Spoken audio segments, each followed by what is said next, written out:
और अगर आर्थिक आधार पर रिजर्वेशन करना है तो फिर सबके लिए कर दीजिए। गरीब ब्राह्मण ने क्या बिगाड़ा है? जब तक युवा बोला है, सियासत बोला है। जब तक युवा बोला है, सियासत बोला है। सब कहते हैं कि अगर मेहनत करोगे तो तुम जरूर सफल हो जाओगे, लेकिन एमपीपीएससी में अगर एक भी सीट जनरल के लिए नहीं होगी तो सफल कैसे हो जाएंगे?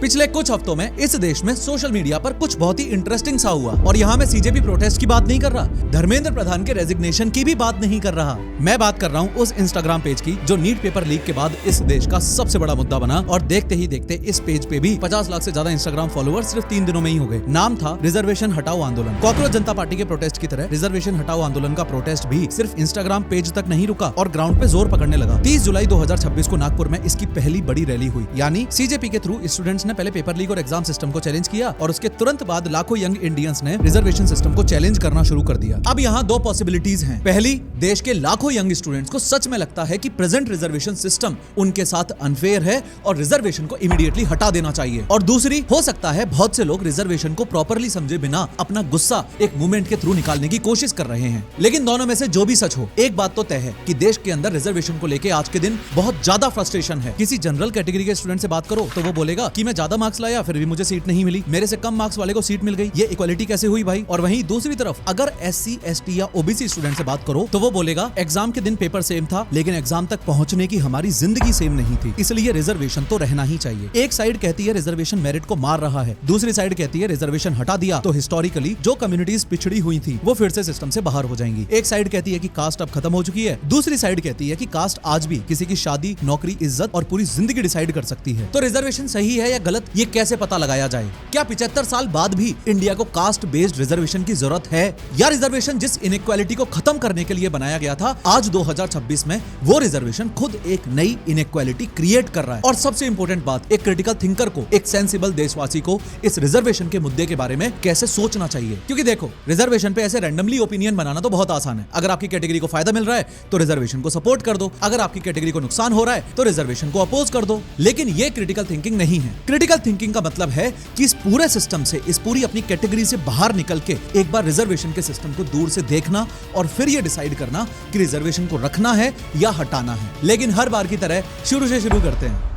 सबसे पहले रिजर्वेशन को बिल्कुल सिंपल लैंग्वेज में समझो। मान लो किसी गवर्नमेंट कॉलेज में 100 सीट्स हैं। सेंट्रल गवर्नमेंट के कॉलेजेस और नौकरियों में लगभग 15% सीट्स एससी, 7.5% एसटी और 27% ओबीसी के लिए रिजर्व्ड होती हैं। इन तीनों को मिला दो तो 49.5% रिजर्वेशन हो गया। इसके अलावा 10% रिजर्वेशन ईडब्ल्यूएस कैटेगरी के लिए है। ईडब्ल्यूएस का मतलब है इकोनॉमिकली वीकर सेक्शन, यानी जो लोग एससी, एसटी या ओबीसी में नहीं आते लेकिन उनकी इकोनॉमिक कंडीशन कमजोर है। तो इसी तरह सेंट्रल लेवल पर कई कॉलेजेस और गवर्नमेंट जॉब्स में टोटल रिजर्वेशन 59.5% तक पहुंच जाता है। एससी, एसटी, ओबीसी और ईडब्ल्यूएस मिला के। अलग अलग स्टेट्स में ये परसेंटेज अलग अलग हो सकता है, कहीं ज्यादा कहीं कम। जो बाकी सीट्स होती हैं उन्हें लोग आम लैंग्वेज में जनरल कैटेगरी की सीट्स बोल देते हैं, लेकिन टेक्निकली वो जनरल कास्ट के लिए रिजर्व्ड सीट्स नहीं होती, वो ओपन सीट्स होती हैं। यानी उन सीट्स पर हर कैटेगरी का स्टूडेंट कंपीट कर सकता है। अगर किसी एससी, एसटी या ओबीसी स्टूडेंट के मार्क्स बहुत अच्छे हैं तो वो ओपन सीट ले सकता है और उसकी कैटेगरी की रिजर्व्ड सीट किसी दूसरे रिजर्व्ड स्टूडेंट को मिल सकती है। बस इतना समझना है कि ओपन सीट तो सबके लिए है लेकिन रिजर्व्ड सीट कुछ एक कैटेगरीज के लिए है। रिजर्वेशन को देश से हटाना है या देश में रखना है, इसको लेके आपका सही सॉलिड ओपिनियन सिर्फ तब फॉर्म हो सकता है जब आपको इस बात की समझ हो कि रिजर्वेशन की फर्स्ट प्लेस पे जरूरत पड़ी ही क्यों। इसका आंसर समझने के लिए आज के इंडिया से थोड़ा सा पीछे जाना पड़ेगा। आज कास्ट कई लोगों के लिए सिर्फ एक सरनेम होती है, लेकिन पहले के जमाने में कास्ट सिर्फ सरनेम नहीं हुआ करती थी। कास्ट ये डिसाइड कर सकती थी कि आप कौन सा काम करोगे, कहाँ रहोगे, किस स्कूल में जा सकते हो, किस मंदिर में जा सकते हो, किस जगह से पानी पी सकते हो, किसके साथ खा सकते हो, और कई जगहों पर तो ये भी कि दूसरा इंसान आपको छू सकता है या नहीं। कुछ कम्युनिटीज को अछूत माना जाता था। इमेजिन करो, आप स्कूल जा रहे हो लेकिन बाकी बच्चों के साथ नहीं बैठ सकते। आपको प्यास लगी है, स्कूल में पानी है लेकिन आप खुद मटके या नल को छू नहीं सकते। कोई दूसरा इंसान आएगा, वो आपको ऊपर से पानी डालेगा, तब आप पानी पी सकते हो। और अगर पानी देने वाला इंसान उस दिन नहीं आया तो आपको पानी भी नहीं मिलेगा। हाँ, ये मैं अपने मन से नहीं बना रहा। डॉक्टर भीमराव अम्बेडकर ने इस बात को लेकर अपना बचपन का एक्सपीरियंस शेयर किया है। उन्होंने बाद में इस एक्सपीरियंस को 4 सिंपल वर्ड्स में लिखा, नो प्यून नो वाटर, यानी पियोन नहीं तो पानी नहीं। सिर्फ इसलिए क्योंकि अम्बेडकर एक ऐसी कास्ट में पैदा हुए थे जिसे उस समय अछूत माना जाता था। 1927 में अंबेडकर ने महाराष्ट्र के मेहड में हजारों दलित्स के साथ प्रोटेस्ट किया, किसी महल के लिए नहीं, किसी गवर्नमेंट जॉब के लिए नहीं, सिर्फ एक पब्लिक की टंकी से पानी पीने के अधिकार के लिए। अब सोच के देखो, एक ऐसी सोसाइटी जहाँ एक ग्रुप को एक पब्लिक की टंकी से पानी पीने के लिए एक मूवमेंट करना पड़ रहा है। ऐसे समाज में अगर गवर्नमेंट एक दिन उठ के बोल दे कि आज से सब इक्वल हैं, आज से सब अपनी अपनी मेहनत करो, तो क्या रियली सब इक्वल हो जाएंगे? लॉ बदलने से गेट खुल सकता है, लेकिन जो ग्रुप सदियों से गेट के बाहर खड़ा था, वो सिर्फ गेट खुलते ही एक दिन में बाकी लोगों के बराबर कैसे पहुंच जाएगा? क्योंकि बात सिर्फ इतनी नहीं थी कि उन्हें पानी पीने या मंदिर जाने से रोका गया। इस डिस्क्रिमिनेशन का इफेक्ट उनकी आगे आने वाली जनरेशन तक पे पड़ा। जब दूसरी कम्युनिटीज के बच्चे स्कूल जा रहे थे, कई दलित कम्युनिटीज के बच्चों को एजुकेशन से दूर रखा जा रहा था। जब दूसरे लोग जमीन, प्रॉपर्टी और रिस्पेक्टेबल प्रोफेशंस के थ्रू अपनी फैमिली को आगे बढ़ा रहे थे, तब कुछ कम्युनिटीज को वही अपॉर्चुनिटीज मिल ही नहीं रही थी। नतीजा ये हुआ कि एक तरफ फैमिलीज के पास एजुकेटेड पेरेंट्स थे, प्रॉपर्टी थी, गवर्नमेंट सिस्टम का एक्सपीरियंस था, कनेक्शंस थे और जनरेशन से चलती आ रही प्रोफेशनल नॉलेज थी। लेकिन दूसरी तरफ कुछ कम्युनिटीज को एजुकेशन, प्रॉपर्टी, पावर और रिस्पेक्टेबल जॉब से सदियों तक दूर रखा गया। तो कॉन्स्टिट्यूशन बनाने वालों के सामने असली सवाल ये था कि क्या सिर्फ डिस्क्रिमिनेशन को इलीगल कर देना इनफ है, या जिन लोगों को सदियों तक पीछे रखा गया उन्हें बाकी लोगों के लेवल तक पहुंचाने के लिए कुछ एक्स्ट्रा सपोर्ट भी देना पड़ेगा। और यहीं से देश में पहली बार रिजर्वेशन का आइडिया सामने आया। ज्यादा इंपॉर्टेंट बात यह है कि गांधी और अंबेडकर, इन दोनों के थॉट्स रिजर्वेशन पे एकदम सेम नहीं थे। गांधी अनटचेबिलिटी के अगेंस्ट थे। उनका मानना था कि हिंदू सोसाइटी के लोगों को अपनी सोच बदलनी होगी, लोगों को दलित्स को इक्वल समझना होगा, साथ बैठना, साथ खाना और सोशल रिलेशंस बनाने होंगे। अंबेडकर का मानना था कि सिर्फ सोसाइटी की सोच बदलने का वेट करना काफी नहीं है। इमेजिन करो कोई ग्रुप आपको सदियों से दबा रहा है और फिर आपको बोला जाए, अरे आप टेंशन मत लो, इन लोगों का दिल एक दिन बदल जाएगा। इस प्रकार का आंसर अंबेडकर को बिल्कुल भी एक्सेप्टेबल नहीं था। उनका मानना था कि दलित्स को लॉ के अंदर पावर चाहिए, एजुकेशन चाहिए, जॉब्स चाहिए और पॉलिटिक्स में अपनी आवाज चाहिए। इसलिए 1932 में ब्रिटिश गवर्नमेंट ने डिप्रेस्ड क्लासेस, यानी उस समय जिन कम्युनिटीज को अनटचेबल माना जाता था, उन क्लासेस के लिए सेपरेट इलेक्टोरेट एक्सेप्ट कर लिया। इमेजिन करो स्कूल में दलित स्टूडेंट्स का एक अलग मॉनिटर हो और उस मॉनिटर को चूज करने के लिए वोट भी सिर्फ दलित स्टूडेंट्स ही डालें, बाकी क्लास नहीं। इसी सिस्टम को सेपरेट इलेक्टोरेट कहा गया। सिंपल लैंग्वेज में इसका मतलब ये था कि वो कम्युनिटीज अपना रिप्रेजेंटेटिव खुद सेलेक्ट करेंगी। गांधी इसके अगेंस्ट थे। उन्हें लगता था कि इससे हिंदू सोसाइटी परमानेंटली डिवाइड हो जाएगी। गांधी ने जेल में आमरण अनशन शुरू कर दिया। अंबेडकर पर बहुत ज्यादा प्रेशर आ गया। अगर गांधी को कुछ हो जाता तो उसका गुस्सा दलित कम्युनिटीज पर निकल सकता था। फाइनली गांधी और अंबेडकर के बीच एग्रीमेंट हुआ। इस एग्रीमेंट को पूना पैक्ट बोला गया। सेपरेट इलेक्टोरेट्स तो नहीं बने, लेकिन दलित कम्युनिटीज के लिए असेंबलीज में सीट्स रिजर्व की गई, यानी उनकी पॉलिटिकल रिप्रेजेंटेशन पक्की करने की कोशिश हुई। आजादी के बाद 1950 में कॉन्स्टिट्यूशन लागू हुआ। आर्टिकल 17 ने अनटचेबिलिटी को इलीगल कर दिया। आर्टिकल्स 15 और 16 ने गवर्नमेंट को एजुकेशन और गवर्नमेंट जॉब्स में बैकवर्ड कम्युनिटीज के लिए स्पेशल प्रोविजंस बनाने का रास्ता दिया। सिंपल लैंग्वेज में कॉन्स्टिट्यूशन ने बोला कि सब सिटीजंस इक्वल हैं, लेकिन अगर कोई ग्रुप हिस्ट्री की वजह से पीछे रह गया है तो गवर्नमेंट उसे आगे आने के लिए सपोर्ट दे सकती है। आजादी के बाद रिजर्वेशन सिस्टम लागू तो हो गया, लेकिन जैसे जैसे साल बीतने लगे वैसे वैसे एक सवाल उठने लगा कि अगर रिजर्वेशन कुछ कम्युनिटीज को टेम्परेरीली आगे लाने के लिए बनाया गया था तो ये रिजर्वेशन एग्जैक्टली चलेगा कितने सालों तक? क्या कॉन्स्टिट्यूशन ने इसकी कोई टाइम लिमिट फिक्स की थी? और इसी सवाल से एक बहुत पॉपुलर क्लेम निकल के आया कि रिजर्वेशन तो सिर्फ 10 सालों के लिए था, फिर ये आज तक कैसे चल रहा है? लेकिन ये क्लेम आधा सच और आधा कंफ्यूजन है, क्योंकि कॉन्स्टिट्यूशन में 10 साल वाली बात एजुकेशन और गवर्नमेंट जॉब्स वाले रिजर्वेशन के लिए नहीं थी, पॉलिटिकल रिजर्वेशन के लिए थी। यानी लोकसभा और स्टेट असेंबलीज में SC/ST कम्युनिटीज के लिए जो रिजर्व्ड सीट्स रखी गई थी, उनका टाइम पीरियड शुरू में 10 साल था। बाद में पार्लियामेंट ने इसे बार बार एक्सटेंड किया। एजुकेशन और गवर्नमेंट जॉब्स का रिजर्वेशन किसी एक यूनिवर्सल 10 ईयर डेडलाइन के साथ नहीं बनाया गया था। यह कहना कि अंबेडकर ने बोला था 10 साल बाद पूरा रिजर्वेशन खत्म कर देना, करेक्ट नहीं है। लेकिन इसका मतलब यह भी तो नहीं है ना कि रिजर्वेशन को कभी भी रिव्यू नहीं करना चाहिए। कोई भी गवर्नमेंट पॉलिसी परमानेंट सवालों से ऊपर नहीं होनी चाहिए। अगर रिजर्वेशन का सिस्टम 1950 में बना था तो यह चेक करना बिल्कुल जायज है कि 2026 में वो सिस्टम किस तरीके से काम कर रहा है, प्रॉब्लम कम हुई या नहीं, बेनिफिट कहां पहुंच रहा है। और अगर हमें रिजर्वेशन सिस्टम को रिव्यू करना है तो सबसे पहले उसके बेसिक रूल को क्वेश्चन करना पड़ेगा, क्योंकि आज रिजर्वेशन को लेकर मैक्सिमम लोगों का सबसे बड़ा सवाल सिर्फ इसी जगह से शुरू होता है कि जब गरीबी हर कास्ट में हो सकती है तो रिजर्वेशन कास्ट देखकर क्यों दिया जाता है, सिर्फ गरीबी के बेसिस पर क्यों नहीं। और इसी कंफ्यूजन को समझने के लिए इमेजिन करो 2 स्टूडेंट्स हैं। पहला स्टूडेंट जनरल कैटेगरी से है, उसके फादर डेली वेज लेबरर हैं, फैमिली के पास पैसा नहीं, गवर्नमेंट स्कूल में पढ़ा, कोचिंग नहीं मिली, घर में अलग रूम तक नहीं है। दूसरा स्टूडेंट SC कैटेगरी से है, उसके पेरेंट्स सीनियर गवर्नमेंट ऑफिसर्स हैं, प्राइवेट स्कूल मिला, कोचिंग मिली, घर में सारे रिसोर्सेज अवेलेबल थे। अब इंडिविजुअल लेवल पर देखो तो पहला स्टूडेंट ज्यादा पिछड़ा हुआ लगता है, फिर रिजर्व्ड सीट दूसरे स्टूडेंट को क्यों मिलनी चाहिए? ये कोई बेवकूफी वाला सवाल नहीं है, ये रिजर्वेशन सिस्टम के अगेंस्ट सबसे ठोस सवालों में से एक है। इसका आंसर समझने के लिए गरीबी और कास्ट के डिफरेंसेस को समझो। गरीबी का मतलब है पैसों और रिसोर्सेज की कमी। आप बुक्स नहीं खरीद सकते, स्कूल कमजोर है, कोचिंग नहीं ले सकते, न्यूट्रिशन कमजोर है, इंटरनेट या लैपटॉप नहीं है। कास्ट डिस्क्रिमिनेशन अलग प्रॉब्लम है। आपके पास पैसा होने के बाद भी सरनेम देखकर लोग आपको जज करते हैं, शादी के लिए मना कर देते हैं, विलेज में सोशल बॉयकॉट कर सकते हैं, घर रेंट पर देने से मना कर सकते हैं, वर्क प्लेस में नीचा दिखा सकते हैं, या आपकी फैमिली के पास जनरेशन से वो सोशल कॉन्टेक्ट्स ही ना हो जो किसी दूसरी कम्युनिटी के पास होते हैं। पॉइंट ये है कि पैसा कास्ट के डिसएडवांटेज को कम कर सकता है, लेकिन हर सिचुएशन में कंप्लीटली खत्म नहीं कर सकता। उसी तरह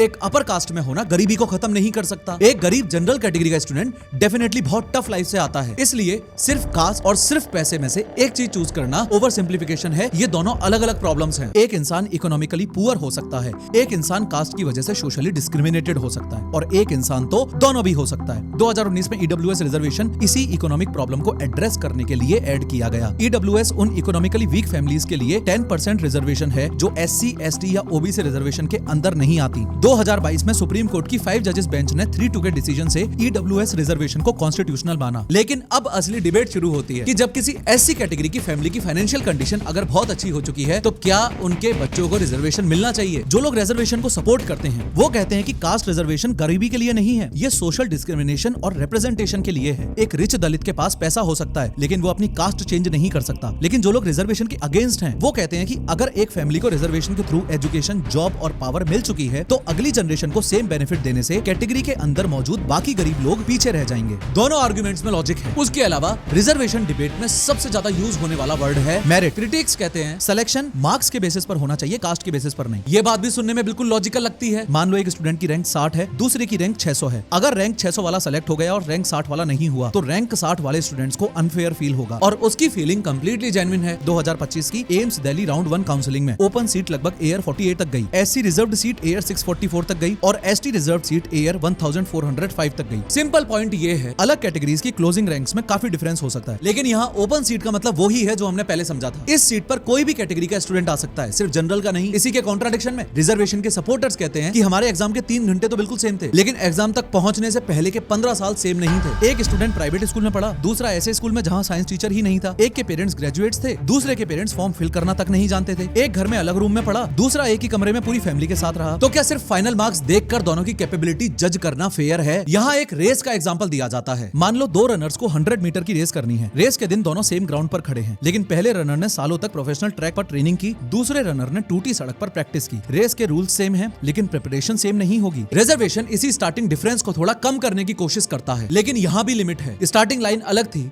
ये बोलकर मार्क्स को कंप्लीटली यूजलेस तो नहीं बोला जा सकता ना। एग्जाम रैंक परफेक्ट नहीं होती, लेकिन वो कुछ इन्फॉर्मेशन तो देती है ना। एयर 60 वाले स्टूडेंट ने उस एग्जाम में एयर 600 वाले स्टूडेंट से बेटर परफॉर्म किया। इस फैक्ट को डिनाई नहीं करना चाहिए। इस देश के डॉक्टर, इंजीनियर, जज या ऑफिसर को कॉम्पिटेंट होना चाहिए, लेकिन ये भी बात है कि एंट्रेंस एग्जाम की रैंक ये नहीं डिसाइड करती कि कौन सा स्टूडेंट कितना बेहतर डॉक्टर बनेगा। रैंक एक पर्टिकुलर दिन के पर्टिकुलर पेपर का रिजल्ट है। डॉक्टर बनने के लिए कॉलेज के एग्जाम्स पास करने पड़ते हैं, प्रैक्टिकल ट्रेनिंग करनी पड़ती है, इंटर्नशिप करनी पड़ती है, फाइनल प्रोफेशनल स्टैंडर्ड्स कंप्लीट करने पड़ते हैं। रिजर्वेशन सीट तक पहुंचने का चांस दे सकता है, डिग्री गिफ्ट में नहीं देता है। अब सवाल ये है कि रिजर्वेशन ने पिछले 75 सालों में कुछ इंप्रूव किया भी है या नहीं। आंसर है हाँ, इंप्रूव किया, लेकिन प्रॉब्लम पूरी तरह सॉल्व नहीं हुई। लेटेस्ट AISHE 2023-24 रिपोर्ट यानी गवर्नमेंट की हायर एजुकेशन रिपोर्ट के अकॉर्डिंग इंडिया के कॉलेजेस और यूनिवर्सिटीज में लगभग 4.5 करोड़ स्टूडेंट्स एनरोल्ड थे। इनमें लगभग 40% ओबीसी स्टूडेंट्स थे, 15.5% एससी थे और 6.4% एसटी थे। यानी टोटल स्टूडेंट्स में लगभग 62% एससी, एसटी और ओबीसी कैटेगरीज से थे। ये एक बहुत बड़ा चेंज है। एक समय था जब इन कम्युनिटीज का कॉलेज तक पहुंचना बहुत डिफिकल्ट था। आज हायर एजुकेशन में उनकी प्रेजेंस बहुत ज्यादा बढ़ी है, लेकिन पिक्चर अभी भी इक्वल नहीं है। गवर्नमेंट एक नंबर कैलकुलेट करती है जिसे ग्रॉस एनरोलमेंट रेशियो बोलते हैं। डिफिकल्ट नाम भूल जाओ। इसका मतलब ये है कि कॉलेज की एज के 100 यंग लोगों में से कितने लोग एग्जैक्टली कॉलेज पहुंच पा रहे हैं। नेशनल एवरेज लगभग 30 था, एससी स्टूडेंट्स के लिए 27.8, एसटी स्टूडेंट्स के लिए 22.8। यानी इंप्रूवमेंट बहुत हुआ है, लेकिन आज भी specially ST students national average से पीछे हैं। सरकारी नौकरियों में भी एससी, एसटी, ओबीसी रिप्रेजेंटेशन पहले से काफी बढ़ी है, लेकिन यहाँ सिर्फ टोटल नंबर देखना इनफ नहीं है। मान लो किसी डिपार्टमेंट में लोअर लेवल जॉब्स के अंदर रिप्रेजेंटेशन ज्यादा है, लेकिन टॉप ऑफिसर्स के लेवल पर बहुत कम। टोटल परसेंटेज देखकर लगेगा सब इक्वल हैं, लेकिन पावर और डिसीजन मेकिंग के लेवल पर डिफरेंस हो सकता है। इसलिए हमें सिर्फ ये नहीं देखना चाहिए कि रिजर्व्ड कैटेगरी के कितने लोग गवर्नमेंट जॉब्स में हैं, बल्कि ये देखना चाहिए कि वो किस लेवल पर हैं, कितने सीनियर ऑफिसर्स हैं, कितने प्रोफेसर्स हैं, कितने जजेस हैं, कितने डिसीजन मेकिंग पोजीशंस पर हैं।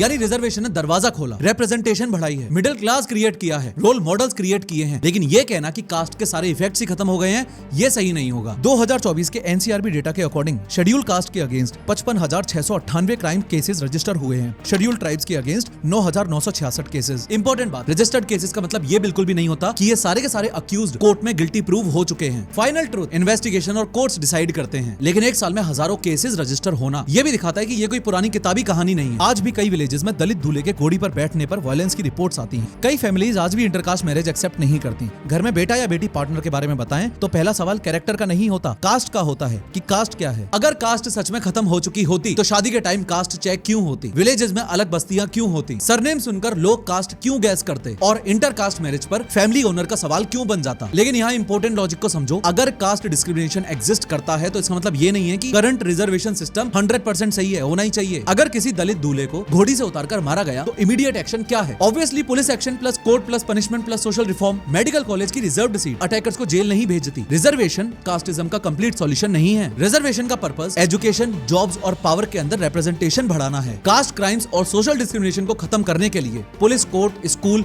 सोसाइटी, लोग इन सबको अलग अलग लेवल पर काम करना पड़ेगा। अब प्रेजेंट रिजर्वेशन सिस्टम की प्रॉब्लम समझते हैं। पहली प्रॉब्लम, सेम फैमिलीज को बार बार बेनिफिट मिलने का रिस्क। इमेजिन करो किसी फैमिली के ग्रैंडफादर को रिजर्वेशन से गवर्नमेंट जॉब मिली, फादर को अच्छी एजुकेशन और जॉब मिली। अब फैमिली के पास अच्छा घर है, प्राइवेट स्कूल है, कोचिंग है, एजुकेटेड पेरेंट्स हैं, और दूसरी तरफ उसी कैटेगरी का एक बच्चा विलेज में है। पेरेंट्स इलिटरेट हैं, स्कूल घटिया है, घर गरीबियत वाला है। दोनों की कास्ट सेम है, लाइफ दोनों की सेम नहीं है। अगर सिस्टम दोनों को एग्जैक्टली सेम ट्रीट करे तो relatively powerful family reserved seats के कंपटीशन में एक पुअर फैमिली को पछाड़ के आगे निकल सकती है, और इन दोनों को सेम ट्रीट करना भी गलत है। यानी रिजर्वेशन का बेनिफिट कैटेगरी के अंदर भी पावरफुल फैमिलीज के पास बार बार जा सकता है। ओबीसी क्रीमी लेयर इसी प्रॉब्लम को रिड्यूस करने की एक कोशिश है। ओबीसी क्रीमी लेयर को ऐसे समझो कि इमेजिन करो ओबीसी कैटेगरी एक बड़े दूध के बर्तन जैसी है। उस दूध के ऊपर जो मलाई जम जाती है वो उन फैमिलीज को रिप्रेजेंट करती है जो एजुकेशन, पैसा, सीनियर जॉब्स और रिसोर्सेज के मामले में अपनी ही कैटेगरी के बाकी लोगों से काफी आगे निकल चुके हैं। गवर्नमेंट कहती है कि इस मलाई वाले रिलेटिवली एडवांस सेक्शन को ओबीसी रिजर्वेशन ना मिले ताकि लिमिटेड बेनिफिट नीचे बची हुई उन फैमिलीज तक पहुंच सके जो आज भी सच में पिछड़ी हुई हैं। इसी एडवांस्ड सेक्शन को क्रीमी लेयर बोला जाता है। लेकिन SC/ST के अंदर ये डिबेट अभी भी चल रही है। रिजर्वेशन की दूसरी प्रॉब्लम, गरीब जनरल कैटेगरी वाले स्टूडेंट। रिजर्वेशन डिबेट में कई बार इस जैसे स्टूडेंट्स की प्रॉब्लम को कंप्लीटली इग्नोर कर दिया जाता है। मान लो एक जनरल स्टूडेंट के फादर फार्मर या लेबरर हैं, फैमिली पर लोन है, गवर्नमेंट स्कूल में पढ़ा, कोचिंग नहीं मिली, लेकिन उसे हायर कट ऑफ क्लियर करना पड़ रहा है, और रिजर्व्ड कैटेगरी का financially strong student lower cut off पर सीट ले सकता है। पुअर जनरल स्टूडेंट को ये अनफेयर लगेगा, और ऑनेस्टली इंडिविजुअल लेवल पर उसका दर्द एकदम वैलिड है। उसे सिर्फ ये बोल देना कि भैया तुम्हारे तो एंसेस्टर्स एकदम प्रिविलेज थे, उसकी आज की प्रॉब्लम्स को थोड़ी ना सॉल्व करता है। इसीलिए EWS रिजर्वेशन ऐड किया गया। लेकिन रिजर्वेशन के अलावा पुअर स्टूडेंट के लिए scholarships, free coaching, hostel, good schools और एजुकेशन लोन्स भी जरूरी हैं। हर पुअर स्टूडेंट्स की प्रॉब्लम का सॉल्यूशन सिर्फ कोटा नहीं हो सकता। रिजर्वेशन की तीसरी बड़ी प्रॉब्लम, रिजर्वेशन पॉलिटिक्स। रिजर्वेशन का बेनिफिट जिन कम्युनिटीज को मिलता है वो पॉपुलेशन का बहुत बड़ा हिस्सा है। कोई भी पॉलिटिकल पार्टी इजीली ये कभी नहीं बोलेगी कि हम रिजर्वेशन को रखेंगे या हटा देंगे या कम करेंगे, क्योंकि उससे वोट्स पर डायरेक्ट नुकसान पहुंच सकता है। इसलिए रिजर्वेशन के अंदर नई कैटेगरीज ऐड करना पॉलिटिकली आसान होता है, लेकिन किसी कैटेगरी को रिमूव या रिव्यू करना ये बहुत डिफिकल्ट है। इसलिए पॉलिटिशियंस के लिए रिजर्वेशन एक बहुत इमोशनल मुद्दा है, सीट से जुड़ा हुआ। एक साइड के लीडर बोलेंगे रिजर्वेशन खतरे में है, दूसरी साइड बोलेगी रिजर्वेशन ने मेरिट खत्म कर दी। दोनों ही स्टेटमेंट्स लोगों को गुस्सा दिलाते हैं। गुस्सा वोट में बदल सकता है, लेकिन डिफिकल्ट क्वेश्चंस पर काम कौन करेगा? किस कम्युनिटी को कितना बेनिफिट मिला, कैटेगरी के अंदर कौन पीछे रह गया, कितने स्टूडेंट्स डिग्री कंप्लीट कर रहे हैं, कितनी रिजर्व्ड वैकेंसीज खाली हैं, कितने ऑफिसर्स टॉप पोजीशन तक पहुंच रहे हैं, कितने फेक कास्ट सर्टिफिकेट्स बन रहे हैं। ये बोरिंग क्वेश्चंस हैं, लेकिन सॉल्यूशंस भी इन्हीं क्वेश्चंस में हैं। रिजर्वेशन की चौथी बड़ी प्रॉब्लम, रिजर्वेशन स्कूल की प्रॉब्लम सॉल्व नहीं करता। इमेजिन करो एक बच्चा क्लास 1 से ऐसे गवर्नमेंट स्कूल में पढ़ रहा है जहां टीचर्स कम हैं, कंप्यूटर नहीं है, इंटरनेट नहीं है, साइंस लैब नहीं है, इंग्लिश या हिंदी प्रॉपर्ली नहीं सिखाई गई, क्लास 10 तक उसकी बेसिक मैथ्स वीक है। फिर 12th के बाद हम उसे रिजर्वेशन देकर इंजीनियरिंग कॉलेज में भेज देते हैं, सीट मिल गई, लेकिन पहले का 12 साल का एजुकेशन का गैप कहां गया? रिजर्वेशन उस गैप को मैजिकली इरेज नहीं कर सकता। इसलिए अगर गवर्नमेंट कॉलेज के गेट पर रिजर्वेशन दे रही है, वहां कोटा दे रही है, लेकिन सरकारी स्कूल की क्वालिटी इंप्रूव नहीं कर रही है, तो वो आधा सॉल्यूशन दे रही है। स्टार्टिंग लाइन स्कूल से बनती है, एंट्रेंस एग्जाम की तैयारी और उसके रिजल्ट से नहीं। रिजर्वेशन की पांचवी बड़ी प्रॉब्लम, लिमिटेड सीट्स। इंडिया में प्रॉब्लम सिर्फ रिजर्वेशन नहीं, क्वालिटी सीट्स की कमी भी है। लाखों स्टूडेंट्स कुछ हजार गुड मेडिकल, इंजीनियरिंग और गवर्नमेंट जॉब सीट्स के लिए कॉम्पीट करते हैं। जब टोटल नंबर ऑफ सीट्स कम होती है ना, तो हर रिजर्व्ड सीट एक दूसरे स्टूडेंट को अपना पर्सनल लॉस लगती है। मान लो 100 स्टूडेंट्स हैं और सिर्फ 10 सीट्स, कॉन्फ्लिक्ट बहुत ज्यादा होगा। अगर क्वालिटी सीट्स 30 हो जाएं तो प्रेशर थोड़ा कम होगा। इसका मतलब ये नहीं है कि बिना टीचर्स और फैसिलिटीज के रैंडम कॉलेजेस खोल दो। इसका मतलब ये है कि quality colleges, teachers,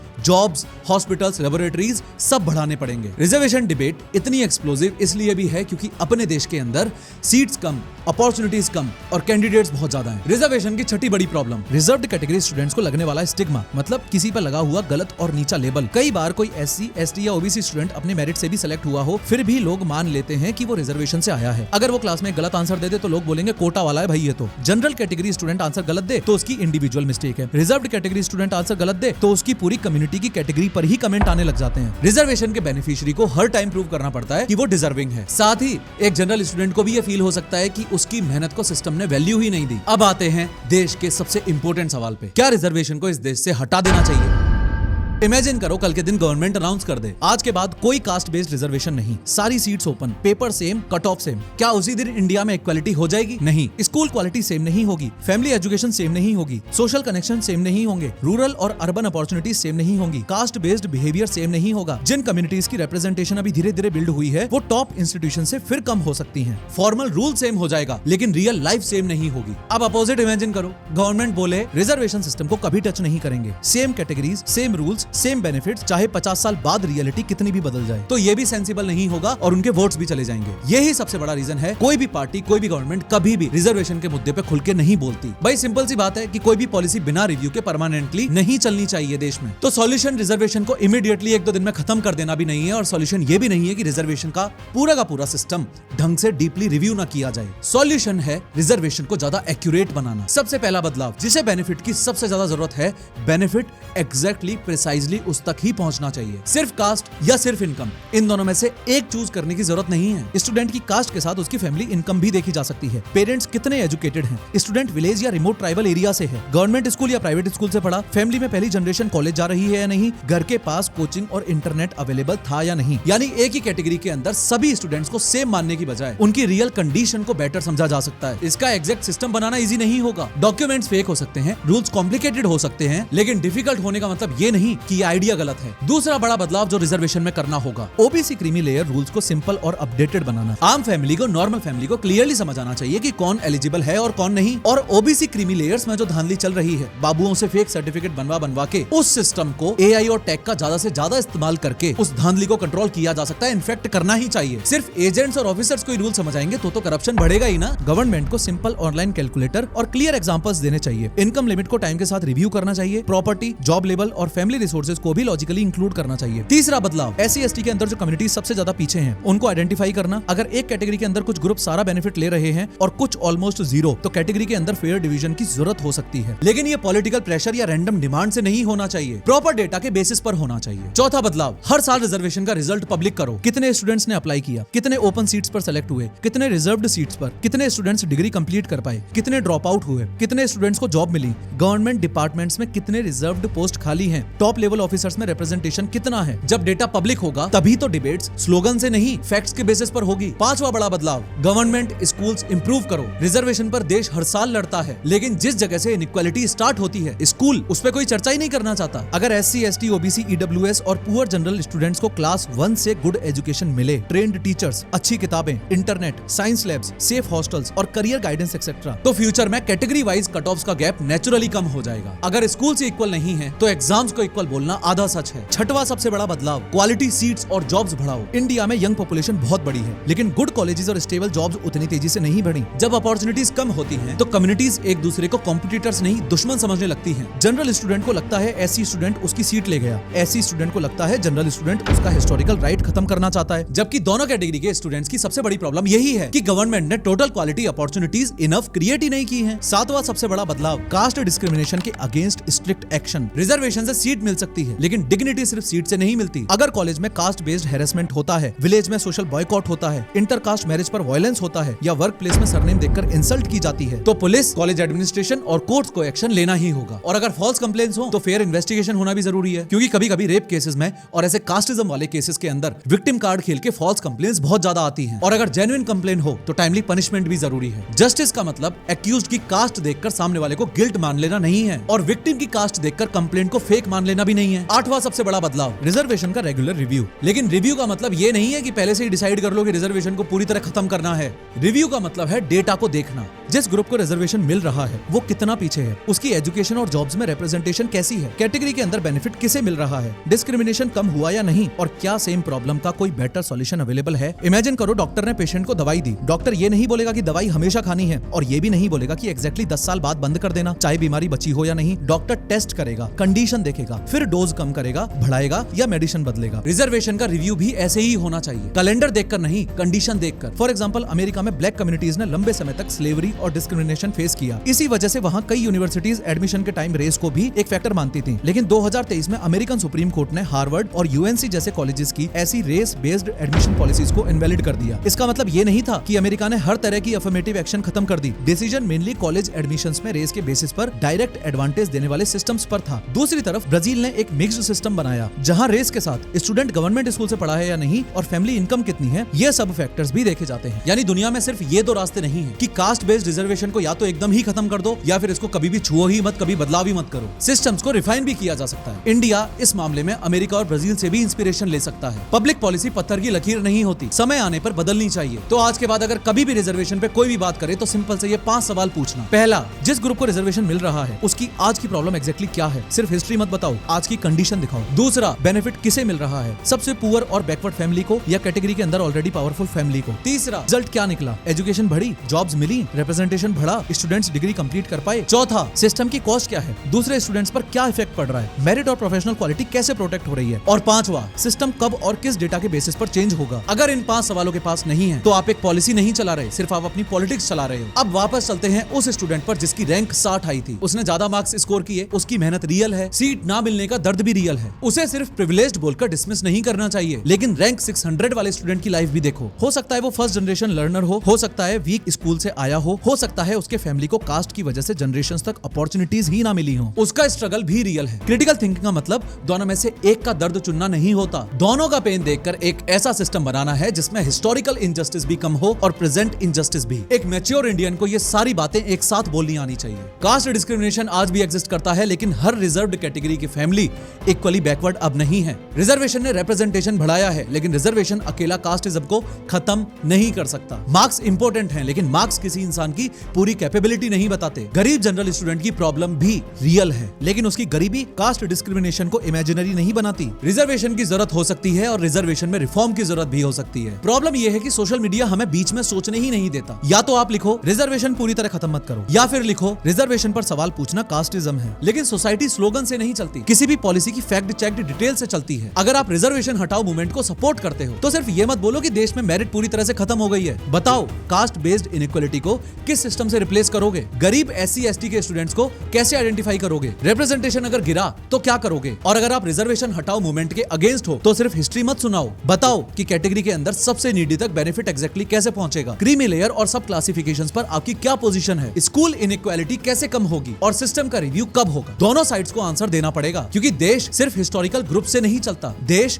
individual citizen से भी तो बना है। ग्रुप्स के साथ में जस्टिस होना जरूरी है, लेकिन इंडिविजुअल्स को भी तो फेयरनेस मिलना जरूरी है। रिजर्वेशन कोई दान नहीं है और ना ही किसी एक फैमिली को मिलने वाला हमेशा हमेशा के लिए प्राइज। ये गवर्नमेंट का एक टूल है जिसका काम है जन्म से जो लोग डिसएडवांटेज में हैं उनके डिसएडवांटेजेस को कम करना। खैर, इस वीडियो पे क्लिक करके देखो कि चाइना इतनी स्पीड से क्यों ग्रो कर रहा है कि इंडिया उसके आसपास भी नहीं भटक पा रहा।